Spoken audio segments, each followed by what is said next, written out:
You're listening to the cute kitten-sized version of this Talkin' Nerdy episode with Chris and Frank. To get access to the unedited fat Siberian cat version, go to patreon.com/nerdpreneur and become a member of the awesome Nerdpreneur board. Now enjoy the episode. Talking nerdy. We just talking nerdy.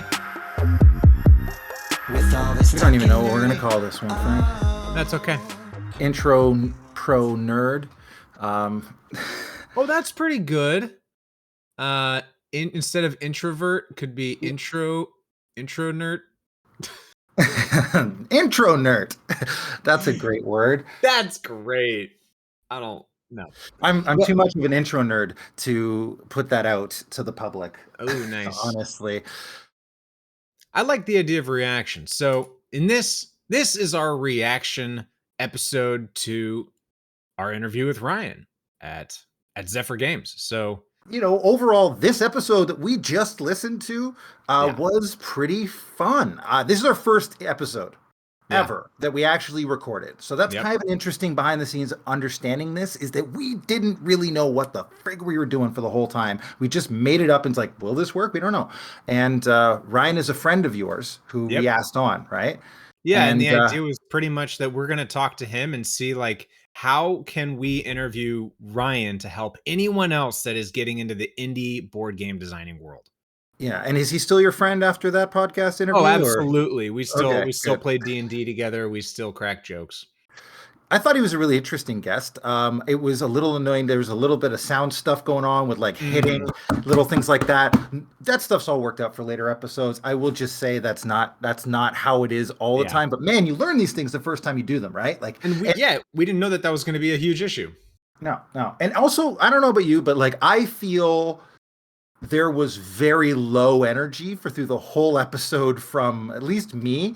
And as I go into the later episodes, I recognize, I'm like, oh, there's so much more energy on the mic later on than there was at the first episode. So I totally agree. The one thing I want to add is, while I felt like my energy was low as well, Ryan's energy was good. It was very great. Yeah, he brought us up. Like, it was very nice to be like, oh man, I'm just tossing it off to him. And then he just like, I'm going to talk about board games. Let me talk about this. It's really great. I'm nerdy. And I mean, literally that nerd passion and that excitement like brought us into his world. And that's one of the things that I guess is one of my big takeaways, is that we're genuinely interviewing people based around their passion. And Ryan, his like passion for board games and what he does is so apparent in everything that he spoke about and all the way through the episode. Especially when it came to what are the things that the sandwich thing, the calzone is not a sandwich. I wanted to talk about that. I'm so glad you brought that up. We'll quickly clear the air on this one. First off, yes, Ryan is generally a high energy person, not like super high energy, but he's got a lot of enthusiasm, just like most people do around their passions. And he definitely does. And I thought that's one of the reasons he would be a great first interview. But I'm so glad you brought up the calzone thing, because listening back to it, I realized, oh my gosh, I actually brought it up wrong. I introduced it incorrectly, which is why it sounded so like, well, duh, calzone isn't a sandwich. Well, absolutely. I agree. It is not a sandwich. I just like to, I like to get under Ryan's skin about this one because it's always so funny. But it is a hot dog a sandwich. And that we cleared up as well. But some people find it pretty controversial. Some people will really go down it. We ended up agreeing as a group, but not everybody does. Yeah, well, I mean, we should, if anyone wants to get into this hot dog sandwich argument and has any real good arguments, maybe we do a debate of some sort. Like, Nerdpreneur debates would be kind of a fun little spinoff on these stupid nerdy debates. Yeah, at us on Twitter at Nerdpreneur Pod. Go maybe. Yeah, and like, and the other thing too is like, you subscribe on Patreon, you have more direct access. Just like, tell us what are your thoughts on this, and we'll read them on the next one. That's kind of fun. I think we got to start getting those interactions going with the fans. But I will say, I mean, there was real value that I could say taken away from this too. I mean, a couple of things I took away was like, take incremental steps towards your goals. And it was fun to listen to him talk about going from I was just doing a local stuff, local video or board game conventions, and then to go to I went out of state, and then I moved across the country, and then it just steadily became bigger and bigger and bigger, Yeah. and the level of steps you commit to are incremental. So it's a grind. Every one of these nerds that we interview, they are grinding in some way, and his grind was continuing down these paths of going to these bigger and bigger conventions till he was finally a recognized name in the industry and someone who really had a credibility and a game on the market. And he had a team. He had a team to do that with, to get that snowball effect. He was doing the grind with others. And like we talked about, the whole accountability aspect and having people that you can lean on, super important. So important. And it's so awesome that he had that in high school with these people when he met them when he was 17. And he just started taking off. And like you said, going from convention to convention. So what's the bigger steps for us? Like in this Nerdpreneur podcast, if you were to take that wisdom of doing this, what is the next bigger step for us with this podcast to make it? Well, I feel like that is the trap yes, recognizing what those milestones are, absolutely. But instead of feeling like, what is the big step? It is more so, what are the little steps? That is just recognizing that. Actually, it depends on perspective, I guess, that what we might see as big steps now in hindsight will look like small steps. But I think I'm getting ahead of myself. The idea just being that we need to take small steps every day. And we totally have, as on our account. Yeah. Every day, daily steps. That's true. Yeah. Yeah. And other people will feel the same way. They'll find the same thing. It is so easy, especially when you're alone, when you're soloing in the nerdpreneur world. So easy to just get like, oh my God, today is so overwhelming. Like I can't do it. And one of the things Ryan said that I love was, that's okay. Take that day to relax. Don't kill yourself. And I love Ryan hit on the anti-hustle culture. And well, he really called out millennials for it too. He's like, this is really common around, early 30s to mid 30 millennials. And I'm like, are you talking directly to me right now? Because this is exactly how I hustle on a regular basis, on a daily basis, to get things off the ground, whether it be music, whether it be a podcast, whether it be for my actual job, my contracting, and whether it be coaching that I'm doing or any other side project that happens to be in my wheelhouse. Don't ask me how many projects I got in the air I'm balancing, because there's probably 17 of them. And I'm not that great a juggler. But you can stress yourself out so easily to get productivity. And the idea of taking a step back and saying okay, no, you need a little bit of time to be in that break space where you can turn off your brain and let new things come into it so that you can come back with new ideas, new inputs, and better. I think consciously saying that and putting that into your success plan is actually a really big key to being productive. And what he said about that is, always when you're juggling all these different projects, he mentioned his little book of game ideas, and he's always adding to that. And I thought that is so true. Anyone who's creating, just like you said, you're creating a bunch of different things, so you want to add to them. And so I think that's the trick. When you have all these different projects, it makes it really nice because you get to be productive every day on something. Yeah, daily movement is what I think really makes a difference. But here's something I'm curious about for you, Frank, because there is a nerd brain, and I think we dove a little bit into that with Ryan around what a nerd brain does. Is it obsesses over something for a short period of time, usually, whether it be 45 hours straight on a video game, or whether it be I'm going to work really hard in a month on figuring out how to do this one thing, or I'm going to do a deep dive on learning everything there is to learn about tarantulas, for example. I feel like I've done that myself. So there's all these weird things about a nerd brain. It's very much an obsession, but a temporary one. And the tendency for nerds to go into something deep and just be like, oh, I need to know everything about it, but then to lose complete interest after they've obsessed for a while, and then the project itself and the progress and the that knowledge goes away to waste. And is there something in a nerd brain we can use to find a way to direct that obsession towards projects that we really, really want, and also we can keep coming back to? I wanted to ask you if you had any impressions of the nerd brain. Yeah, I think that what an important aspect of the nerd brain is to pursue those things that we find interesting because we have fun doing it. And instead of going in the direction of finding like, hey, there's this thing that I think would be valuable to learn about because I've been told it's valuable to learn about, so I'm going to obsess over it. Well, you burn yourself out. You will drive yourself crazy. For example, if you feel like NFTs are what everybody's talking about, but you don't care, you don't give two shits about NFTs, but you're like, I need to learn about this and I need to learn a lot about it because of what my friends are learning and how they think it's super monetarily, financially valuable, but I don't care. You're going to hate it. You're going to hate it. So don't. If it's not your thing, that's okay.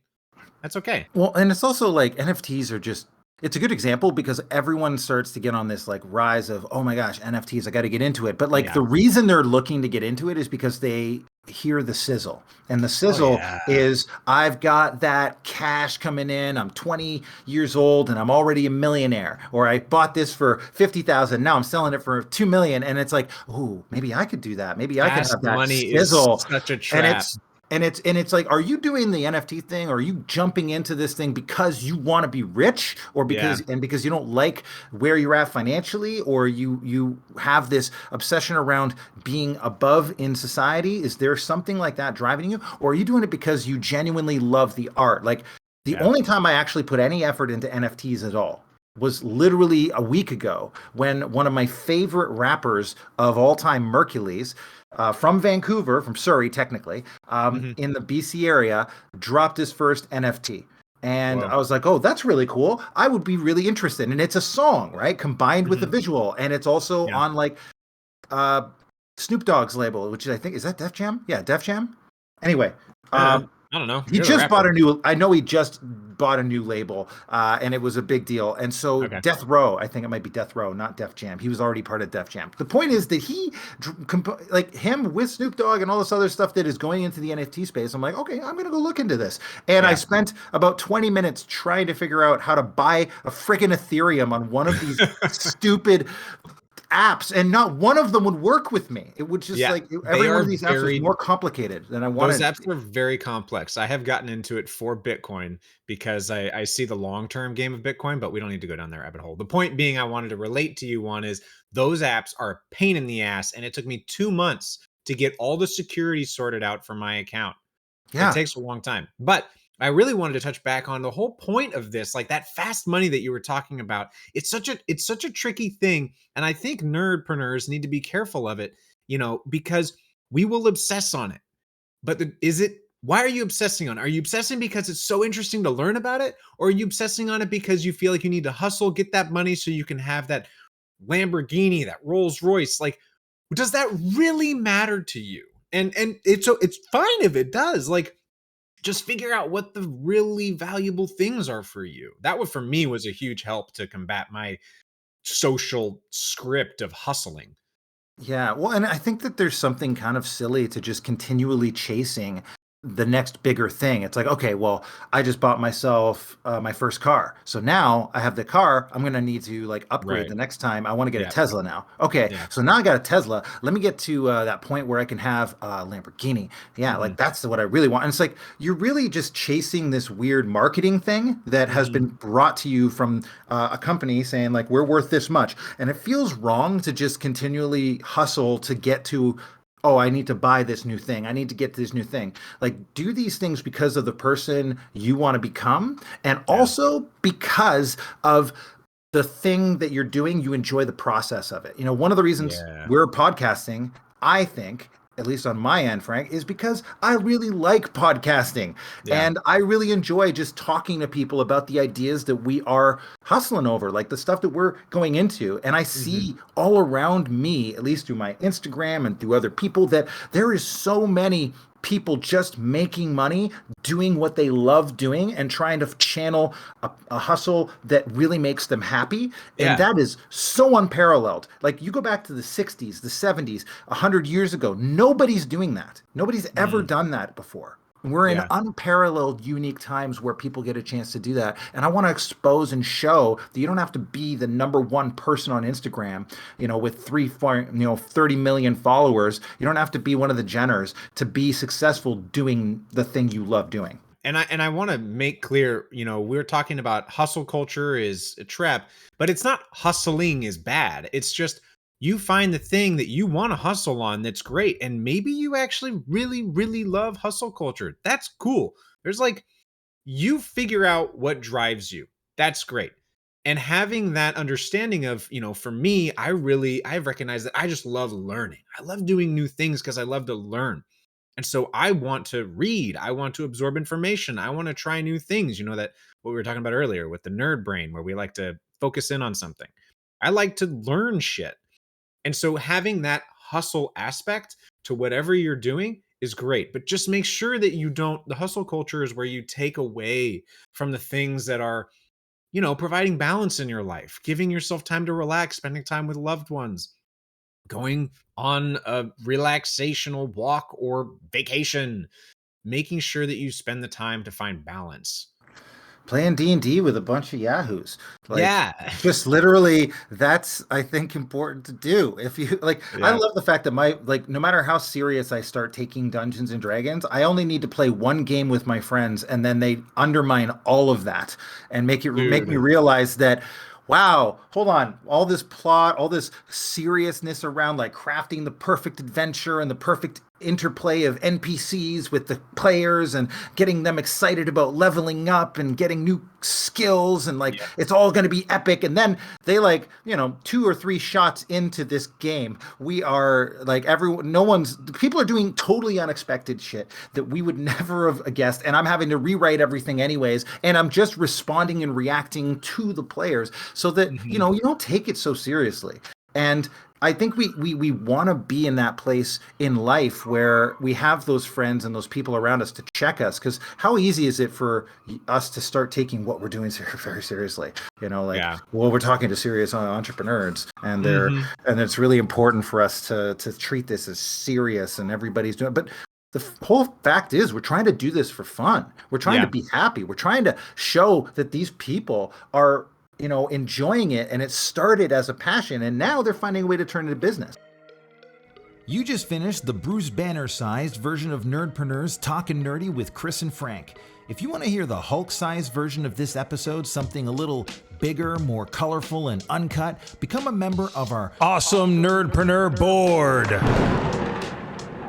Board members get access to extended versions of all our Nerdpreneur interviews with successful nerdy business owners. Plus, as a board member, you'll get a sneak peek behind the making of this podcast and even get to listen in on our monthly staff meetings. Go to patreon.com/nerdpreneur to join the awesome Nerdpreneur board. It's only $10 a month to join, or less than a Romulan ale a week, to help us turn this nerdy passion project into a full-time nerdy success story. Thank you for the support, and as always, keep it nerdy.